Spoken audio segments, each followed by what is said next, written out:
But beyond the garb, beyond the head wraps, our African culture is largely shared through folklore. And to tell us a little bit more about that this morning, Natalie has the honor and the joy of speaking with the legendary Penelope Spencer. Yes, good morning to you, Penelope. Good morning. How are you, darling? Good morning. Bonjour, bonjour. Ooh, bonjour. So, Penelope, we wanted to look a little bit at folklore because we do a lot of our telling and a lot of the sharing of information through folklore. So just tell us, how did this whole folklore start, and, you know, how did we pass it down from generation to generation? Well, what happened when the African trade slave came to the Caribbean? The Africans came with everything, the music, their dance, their stories. And their stories was a large part of how they communicated. I mean, they had a griot, and he would go around the villages in Africa telling stories to the children. I mean, that's how Nancy came about. And Nancy is a West Africa, Ghana character. And so this, you know, they would go around. And so when they came to Trinidad, the transatlantic trade, slave trade, they came at everything. And they came all over the Caribbean. And so all over the Caribbean, you have stories that were little slight adjustments, you know? And people would parents would use these stories as a form to keep us inside and to instill fear in us, some of these superstitious stories. And these stories were told in schools by children, but a lot of them had that idea of good conquering evil. Yes. And that idea of small, your talawa, but you could cut down big axe tree, you know? So those are the stories we're inclined to keep, you know? But they're not African stories, they're our stories now. Yeah, I agree with you. And I think that, you know, they've informed such a huge part of our culture, because the thing is that a lot of us grew up believing in these stories. Because let's just look at even Anansi. The reality is that a lot of times Anansi is a smart man. Yes. In the Trini context. There are many men we call Anansi now. Not to the face, but we know there are Nancy's out there. Yeah. You know, that's it. I mean, the Sukunya stories and the Laja Bless stories. Yeah. Hello, when your mother tell you about the Sukunya out there waiting to suck you if you go out after 9 a certain hour, who going outside? So the discipline of curfew. So we learned curfew long time through Sukuyo and Laja Bless. Exactly. I mean, like, God, I wish we had that those stories. And you see what happened long ago. Our parents were storytellers.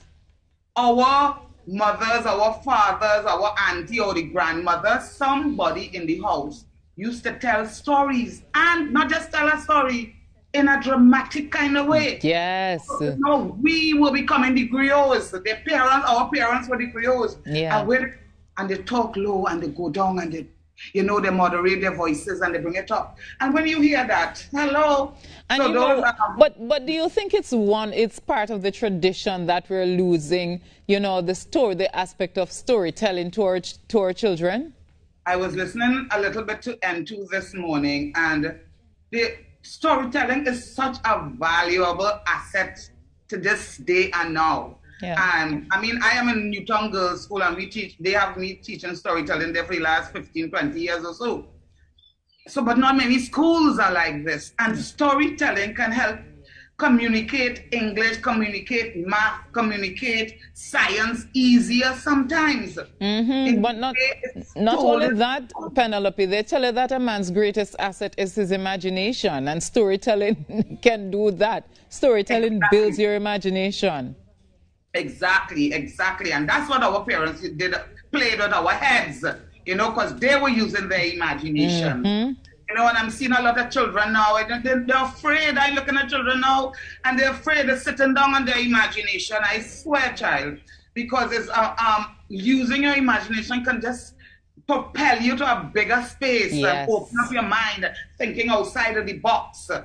And our parents do that. But we don't have storytelling in school, and I really wish they could push that in schools more.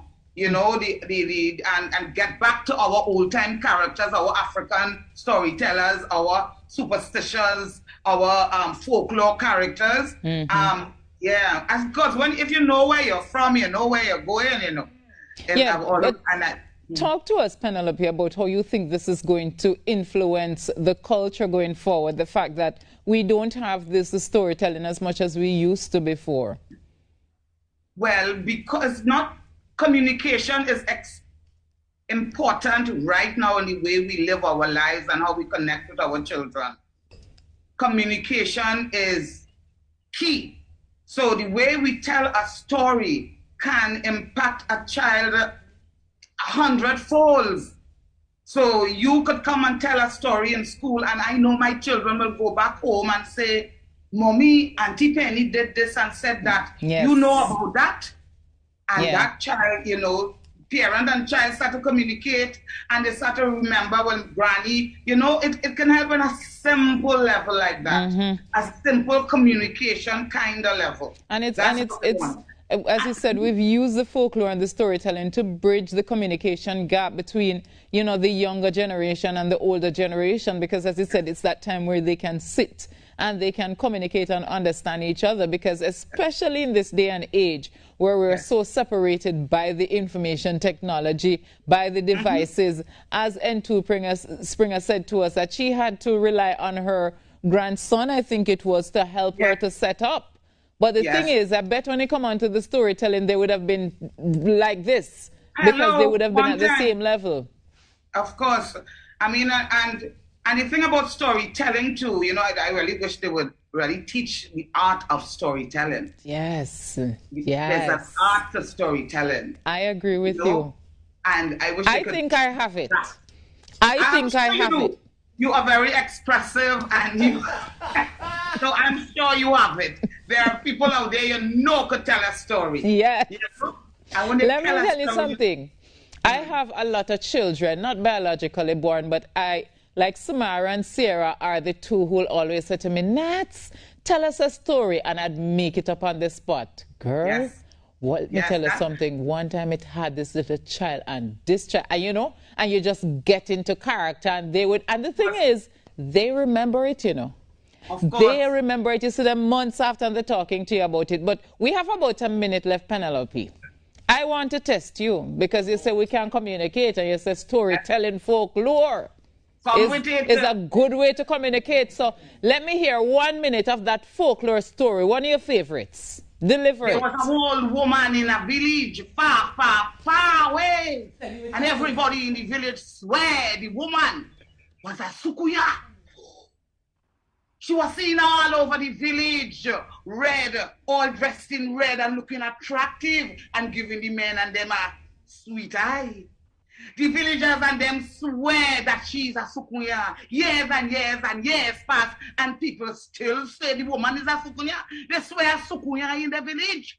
So they decided to put 100 grain of rice on the road for the sukunya to pick, because apparently pick sukunya's OCD. They couldn't see the grain of rice, so they had to pick it up. So they pick up the rice. They put the rice.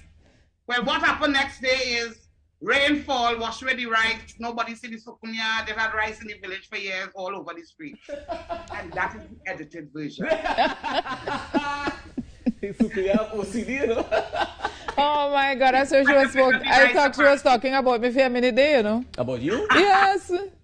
When you talk about the that's OCD. How you get rid of a sukunya, you know? That's how you get rid of a sukunya. You have to pick it up one grain at a time. Yeah. Hi, my darlings are in the back there. Give them my Jaron and my handsome, right? Just tell them hello from me. We love you, but of course, Penny, send Emancipation greetings. We have about 30 seconds left. Send your Emancipation greetings. Trinidad and Tobago, remember why we were emancipated. I mean, take pride in your freedom. Camp Tipitambo, we celebrate our country, our culture, our freedom. You know, that's what we're imparting with our children. So happy in the emancipation, Trinidad and Tobago. Thank you so much, Penelope Spencer. My first time, I think, talking to you, but it was definitely my pleasure. It is. Thank you. You're most welcome, Penelope Spencer. They're talking to us about the importance of the African folklore and where it started and how important it is to communication, and that we need to have the art of storytelling back in the schools. We don't do it enough, and I agree.